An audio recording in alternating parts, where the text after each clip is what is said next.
Maya Richardson Hartwell thought her story was over.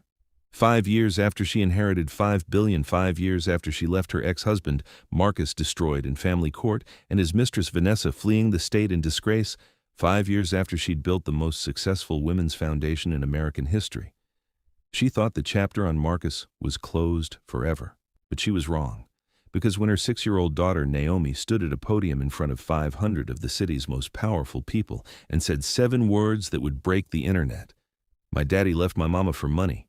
Everything Maya thought she knew about forgiveness, about justice, about protecting her daughter from the truth was about to be tested in ways that would leave Marcus on his knees, begging for something money could never buy.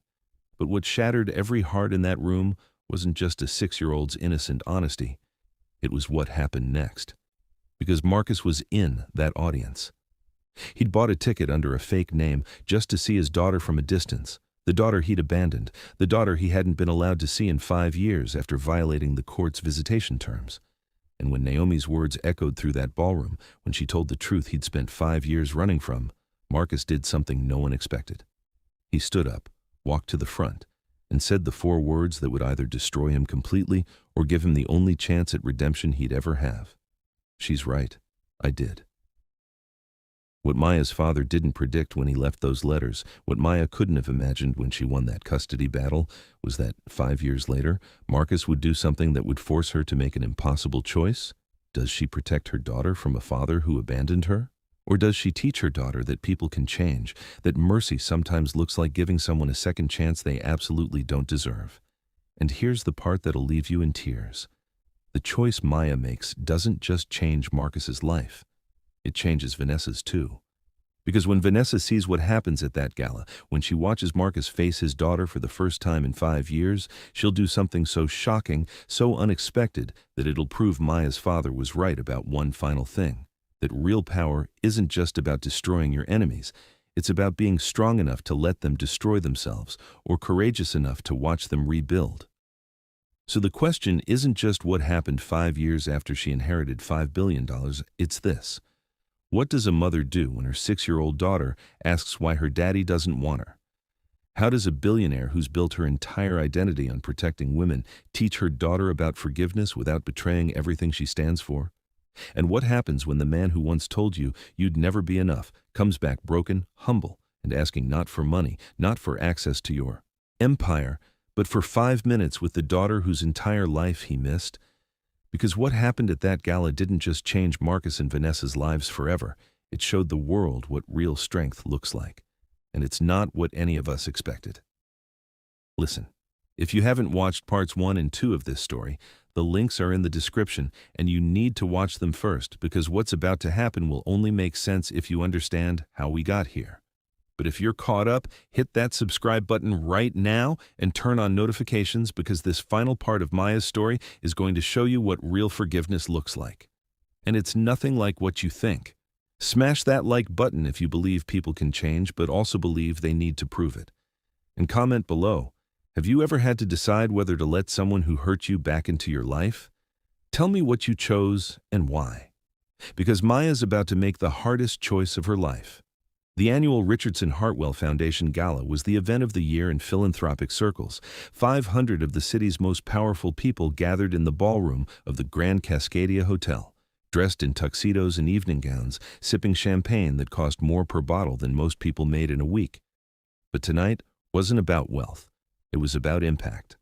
The foundation had just announced that in 5 years, they'd helped over 50,000 women and children across 20 cities, with a total investment of $800 million in programs that were changing lives. Maya stood backstage, watching through the curtain as the executive director gave the opening remarks, her hand resting on her daughter's shoulder. Naomi was 6 years old now, tall for her age, with her grandfather's intelligent eyes and her mother's gentle smile.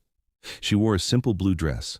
Maya's rule was that Naomi dressed like a normal child, not a billionaire heiress, and her hair was pulled back in 2 neat braids.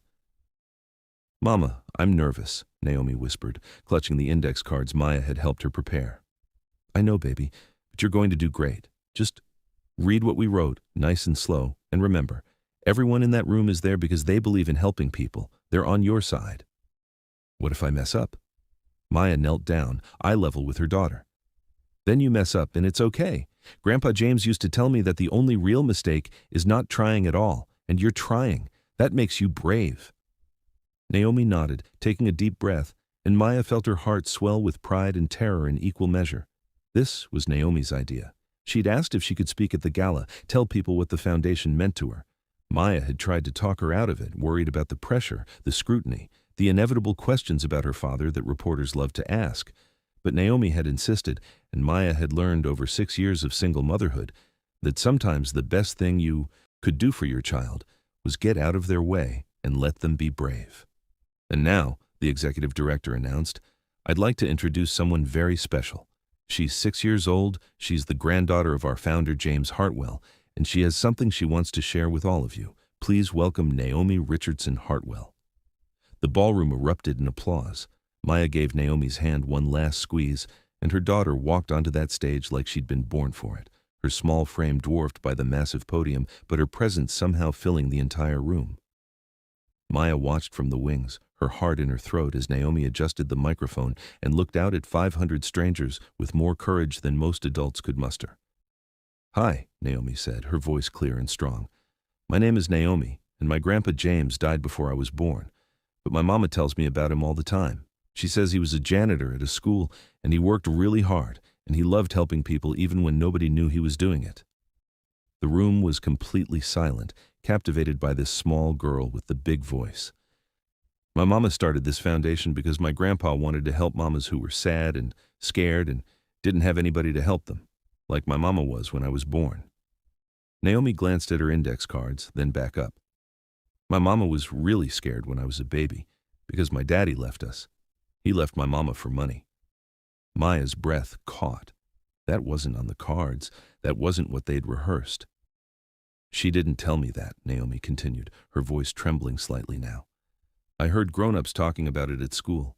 They said my daddy divorced my mama right after my grandpa died because he didn't know my grandpa was rich.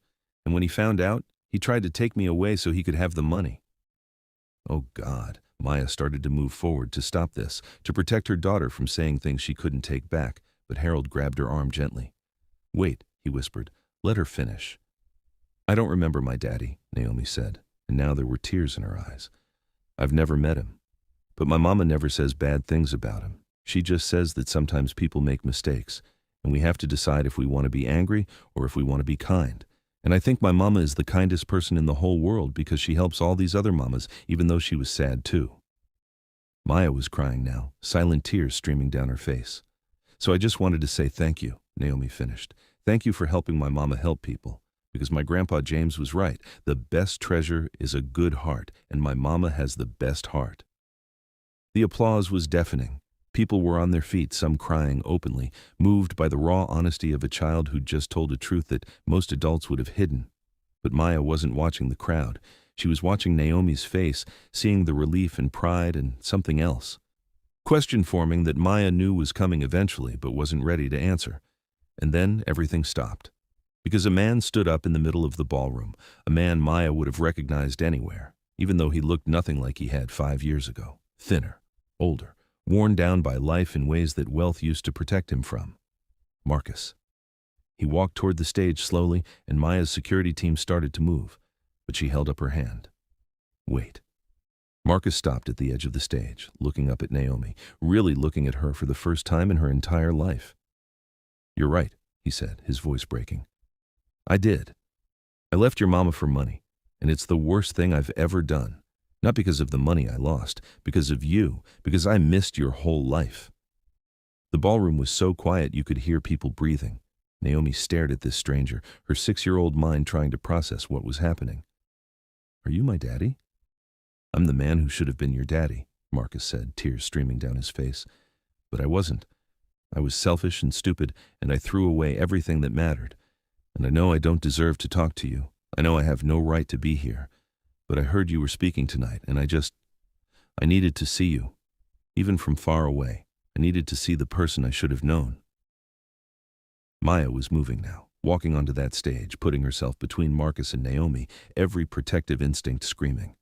Security, please escort Mr. Richardson out of the building. Maya, please. You violated the court order. You're not allowed within 500 feet of Naomi. Leave, now. But Naomi's small hand grabbed Maya's arm. "Mama, wait." Maya looked down at her daughter, this beautiful, brilliant, brave little girl who was watching her father with curiosity instead of fear, with questions instead of anger. "Is he really my daddy?" Naomi asked quietly. Maya's throat closed up. She'd known this moment would come eventually, but not like this. Not in front of 500 people. Not with Marcus standing there broken and begging. "Biologically, yes," Maya managed. "But Naomi, this is complicated. This isn't the time." "I just want to say one thing," Marcus interrupted, his voice desperate. "Just one thing, and then I'll leave and never come back if that's what you want." Maya should have said no, should have had him removed, should have protected her daughter from this man who'd proven over and over that he couldn't be trusted. But something in his voice stopped her, something different than the Marcus she'd known, something broken, but real. 30 seconds, she said coldly. "Then you leave." Marcus knelt down, making himself smaller, less threatening, and looked at Naomi. "I was supposed to be at the hospital the night you were born. I was supposed to hold you first and tell you I loved you and promise to protect you forever. But I wasn't there. And every day since then, every single day for 6 years, I wake up knowing I missed it. I missed your first word, your first step, your first day of school. I missed everything, and I can't get that back. I can't fix what I broke." He pulled something from his pocket, a small, worn photograph. "But I want you to know that I think about you every day. This is a picture your mama posted online when you were 3 days old. It's the only picture I have of you. And I look at it every morning and every night, and I tell myself that maybe someday, if I can become someone worthy of you, maybe I'll get a chance to say I'm sorry. Not to ask for anything, just to say I'm sorry." He set the photograph on the edge of the stage and stood up. "Thank you for letting me say that. I'll go now." He turned to leave, and Naomi's voice rang out, "Wait." Everyone froze. Naomi looked at Maya. "Mama, can I ask him something?"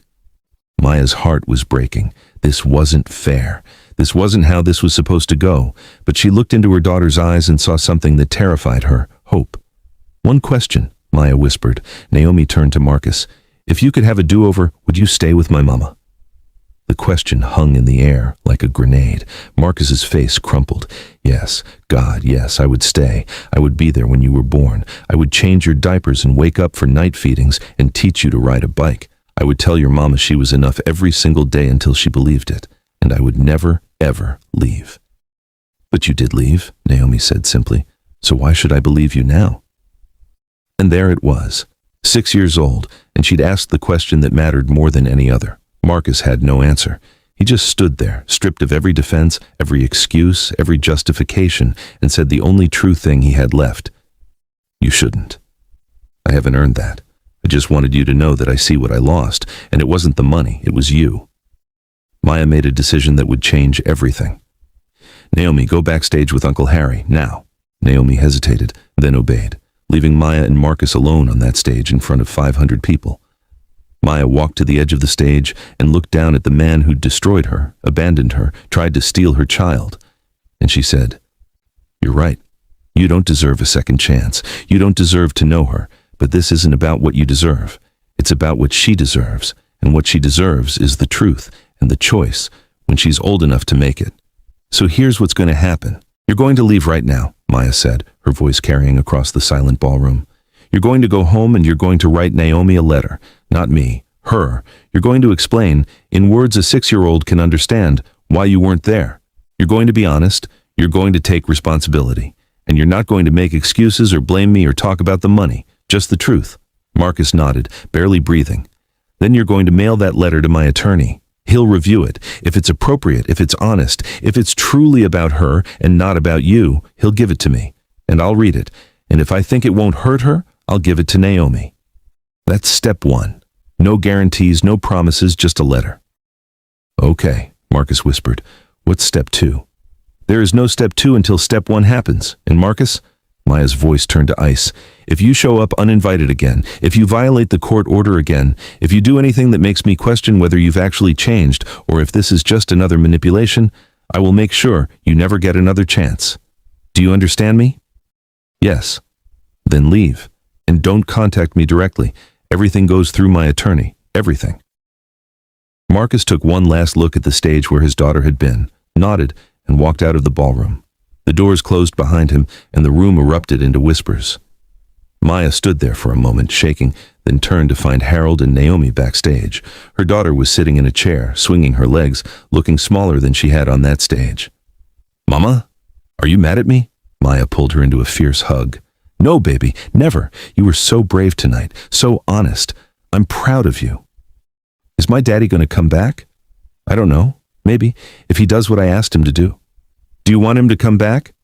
Maya pulled back to look at Naomi's face, wiping away a tear from her daughter's cheek. "What I want doesn't matter as much as what you need, and I think you need to know the truth about who he is, good and bad. And then, when you're older, you can decide what kind of relationship you want with him, if any." "What if he hurts me like he hurt you?" Maya's heart shattered. "Then I'll be right there to protect you, always. That's what mamas do." That night, after the gala, after the press had been managed and the guests had left and Naomi was finally asleep, Maya sat in her study with Harold, a glass of wine she wasn't drinking in her hand. "You did the right thing," Harold said quietly. "Did I? I just gave the man who abandoned my daughter access to her. What if he hurts her? What if he disappoints her? What if—" "Maya, your father left you those letters because he trusted you to know when to show mercy and when to show strength. Tonight, you showed both. You set boundaries, clear ones, and you gave Naomi something more valuable than protection from disappointment. You gave her agency. The ability to know her own story and make her own choices about it. She's 6 years old. She's James Hartwell's granddaughter. She's stronger than you think." Maya wanted to believe that. She wanted to believe she hadn't just made a terrible mistake. The letter arrived 4 days later. Harold called Maya to his office, the envelope sitting on his desk like something dangerous. "I've read it," Harold said. It's good, Maya. It's honest. It's age-appropriate. And it doesn't ask for anything." Maya's hands shook as she opened it. The handwriting was careful, like Marcus had written it multiple times before settling on these exact words. "Dear Naomi, my name is Marcus, and I'm your father. I know that might feel strange to read because we've never met, even though you're 6 years old now. That's my fault. Not your mama's, not yours, mine. When you were about to be born, I made the worst decision of my life. I left your mama because I was scared and selfish, and I thought I wanted different things than what I had. I thought money and success and an easier life would make me happy. I was wrong about everything. Your mama was the best thing that ever happened to me, and I threw it away. And then I found out that your grandpa James, the one your mama tells you about, left your mama a lot of money. And instead of being happy for her, instead of wanting to help, I got greedy. I tried to take you away from your mama not because I wanted to be your dad, but because I thought it would give me access to money. I know that's hard to understand. It's hard for me to understand how I could have been that terrible. But I was. The judge said I couldn't see you because I hadn't earned the right. And he was correct. I haven't been there for any of your life. I don't know your favorite color or your favorite food or what makes you laugh. I don't know if you're afraid of the dark or if you like to read or what you want to be when you grow up. I don't know you, and that's the saddest thing in my whole life. I'm not writing this letter to ask you to forgive me or to see me. I'm writing it because your mama said you deserve the truth. So here's the truth. I wasn't a good man when you were born. I hurt your mama. I abandoned you, and I have to live with that forever. But I want you to know that even though I wasn't there, even though I made terrible choices, none of it was because of anything you did. You didn't do anything wrong. You were perfect. You are perfect. And if I could go back and do everything differently, I would. I hope someday, when you're older, maybe we can meet. Not because I deserve it, but because you deserve to know where you came from. Both the good parts and the bad parts. Your mama is the good part. I'm the bad part. But maybe if I work really hard and try to be better every day, maybe someday I can be a small good part too. I'm sorry I wasn't there. I'm sorry I hurt your mama, and I'm sorry you have a father who has to write you a letter instead of being able to tell you all of this while tucking you into bed at night. Love, Marcus.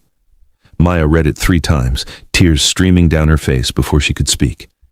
He didn't ask for anything. No, Harold agreed. He didn't. He just told the truth. What do you want to do? Maya folded the letter carefully. I want to give it to Naomi, and I want to see what she says. That night, after Naomi's bath, after they'd read 2 chapters of the book they were working through together, Maya sat on the edge of her daughter's bed and held out the envelope. Your father wrote you a letter. You don't have to read it if you don't want to, and if you do read it, you don't have to do anything about it. It's just information. Just the truth. What do you want to do? Naomi took the envelope carefully. Will you read it to me? Of course, baby. Maya read the letter aloud, watching her daughter's face, ready to stop at the first sign of distress. But Naomi just listened, her expression serious and thoughtful beyond her years. When Maya finished, Naomi was quiet for a long moment. He said he was sorry, she finally said. He did. Do you think he means it? Maya chose her words carefully. I think he means it right now. Whether he means it enough to actually be different, to actually be a good father, that's something only time will tell. Mama, can I ask you something hard? Always. Do you still love him? Maya's breath caught. No, baby, I don't. I did once, very much. But he hurt me too badly and I healed, and that love went away. What I feel now is, I hope he's sincere. I hope he's changed, not for me, but for you. Because you deserve a father who shows up. Do you think I should meet him? Do you want to? Naomi thought about it with the seriousness of someone much older. I'm curious. I want to know what he looks like up close, and I want to ask him questions. But I'm also a little bit scared. Scared of what? Scared that I'll like him, and then he'll leave again. Like he left you. Maya pulled Naomi close, breathing in the scent of her daughter's strawberry shampoo, feeling the weight of this impossible responsibility. That's a very smart thing to be scared of, and I can't promise he won't disappoint you, but I can promise that if he does, I'll be right there, and you'll still have me and Uncle Harry and all the people who've loved you since the day you were born. He can't take that away. Naomi nodded against Maya's chest.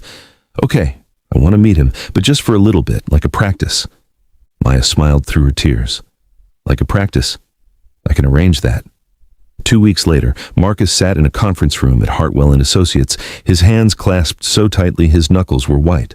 Maya sat across from him, Harold beside her, and a child psychologist named Dr. Sarah Chen sat at the head of the table. Mr. Richardson, Dr. Chen said gently, I've been working with Naomi to prepare her for this meeting. She's nervous but curious. I'm going to lay out some ground rules, and if you can't follow them, this meeting ends immediately. I'll follow any rules you give me, Marcus said. First, this is a 30-minute supervised visit. Maya will be in the room the entire time. You don't touch Naomi unless she initiates it. No hugging, no hand-holding, nothing. You let her come to you if she chooses to. Understood. Second, you don't make promises you can't keep. Don't tell her you'll be there for her birthday unless you've cleared it with Maya first. Don't promise to take her to Disney World. Don't promise anything. Just be honest. Okay. Third, if she asks you a hard question, you answer it honestly but age-appropriately. No lying to make yourself look better. She's 6, but she's perceptive. She'll know if you're being fake. Marcus nodded, his throat tight. And finally, Dr. Chen continued, this is about her, not about you. You don't use this time to apologize to Maya. You don't talk about the past except to answer Naomi's questions. You focus entirely on getting to know your daughter. Can you do that? Yes. Dr. Chen looked at Maya. Are you ready? Maya wanted to say no, wanted to grab Naomi and run, wanted to protect her from any possibility of disappointment, but she'd made her choice. Bring her in. The door opened and Naomi walked in holding a stuffed elephant, her comfort object since she was 2. She looked so small, so vulnerable, and Maya had to fight the urge to scoop her up and end this before it started. Naomi looked at Marcus, really looked at him, and Marcus looked back at his daughter with an expression of such raw pain and longing that even Maya felt it. Hi, Naomi said quietly. Hi, Marcus whispered. Thank you for agreeing to meet me. Naomi sat down next to Maya, still clutching her elephant. You look different than I thought you would. Different how? Sadder. Marcus let out a breath that was almost a laugh. Yeah, I'm pretty sad. I've been sad for a long time. Because of what you did? Yes. Naomi swung her legs, thinking. What's your favorite color? The question was so unexpected, so perfectly Naomi, that Marcus actually smiled. Blue, like the ocean. What's yours? Purple, and also yellow. I can't decide. She paused. Do you have any pets? No? Do you want one? Naomi glanced at Maya. Mama says maybe when I'm older and can help take care of it. That's smart. Pets are a big responsibility. They sat in awkward silence for a moment. Then Naomi asked the question that made everyone in the room hold their breath. Why did you leave my mama? Marcus looked at Dr. Chen, who nodded. Truth. Because I was scared and stupid, Marcus said carefully. Your grandpa James was very sick, And your mama was sad, and you were about to be born, and I felt like everything was too hard. Instead of being brave and staying, I ran away, and I convinced myself I was running towards something better. But I was wrong. There was nothing better. I just made everything worse. Did you love my mama? I did. Very much. But I didn't love her the right way. I didn't love her enough to stay when things got hard. And that's the worst kind of failing. Naomi processed this. Do you love me? Maya's heart stopped. Marcus's eyes filled with tears. I don't know you well enough to say that in a way that means anything, but I want to know you. I want to earn the right to love you if you'll let me. That's honest, Naomi said, nodding like a tiny adult. I like honesty. They talked for the remaining 20 minutes. About school, about Naomi's favorite books, about what Marcus did for work now. He managed a small hardware store, nothing glamorous, barely making ends meet. It was awkward and halting and full of silences, but it was also real. When Dr. Chen said time was up, Naomi stood to leave, then paused. Can I ask you one more thing? Anything.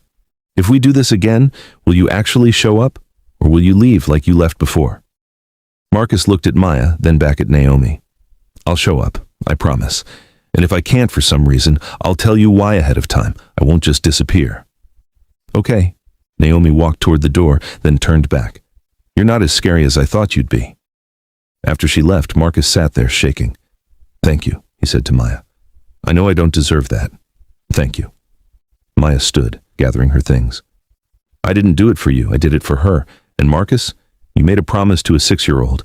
If you break it, if you disappoint her, if you prove that you haven't actually changed, I will make sure you never get another chance. Are we clear?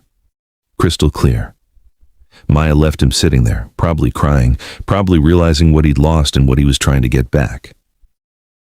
Over the next 6 months, Marcus showed up. Once a month, supervised visits, 30 minutes each, always on time, always prepared, always focused entirely on Naomi.